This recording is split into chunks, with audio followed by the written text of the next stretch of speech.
Hey, how's it going? This is Final Boss. This is another writing tip. It's right over there. So let's read it real quick. The worst story you finish writing is better than the best story you've never finished.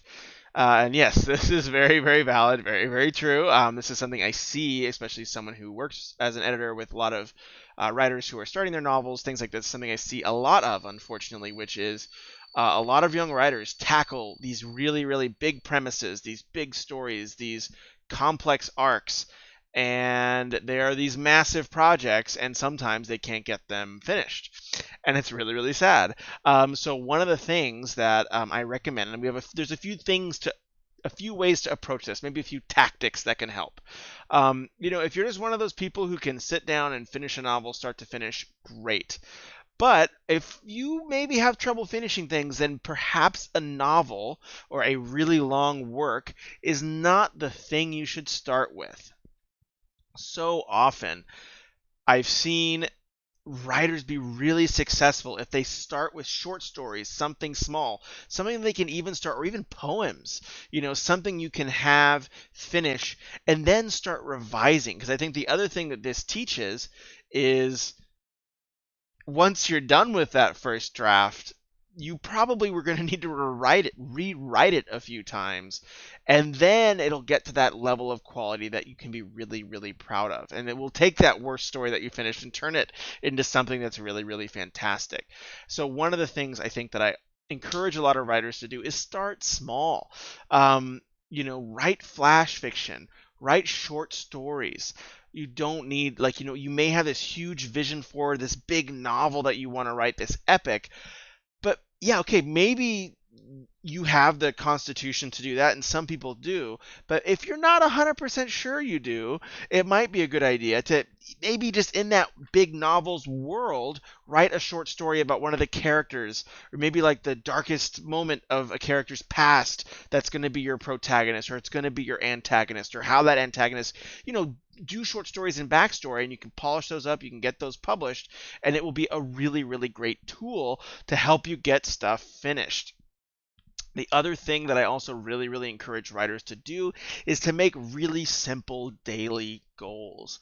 And you'll see a lot of people talk online about, oh, I did this many millions of thousands of words today, and that's great for them. But hey, we all are busy people. We all have a lot of stuff going on in our lives, even if it's work or if it's something else or families. Everybody's got something.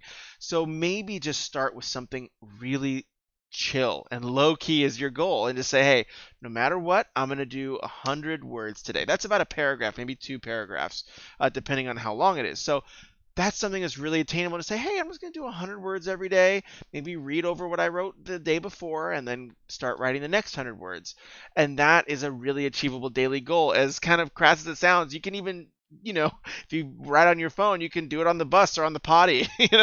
Those are really achievable things. And I think that that's one of the things that's kind of a silly way of phrasing it, but like a lot of finishing things, it's breaking it down into something smaller. And let's say you do a week of writing 100 words. Great.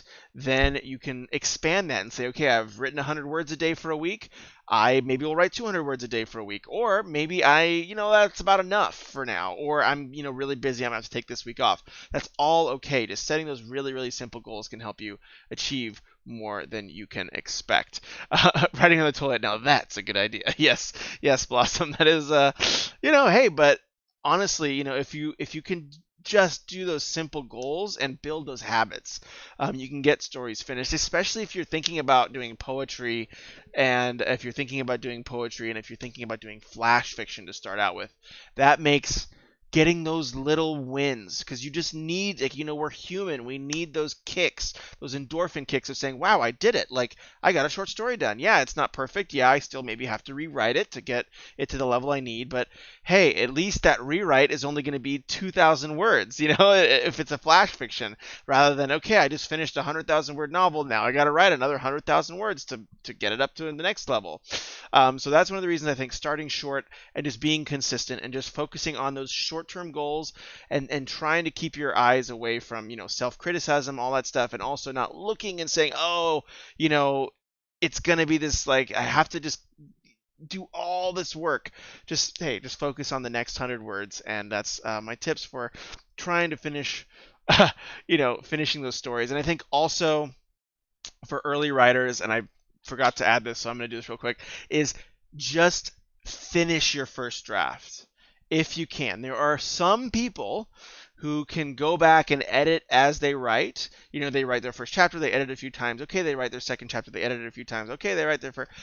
That is 1 out of 1,000, the people that can do that.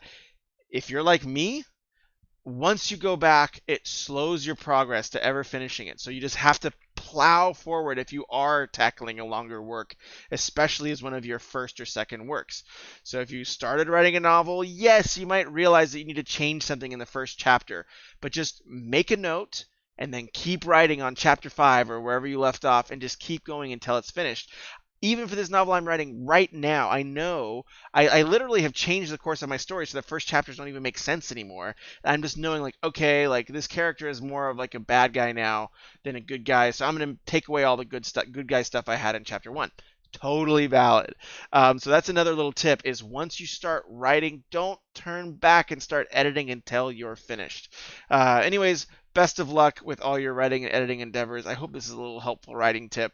This is a very complicated problem a lot of writers struggle with, so I talked a little longer on this than normal, but I hope it's helpful.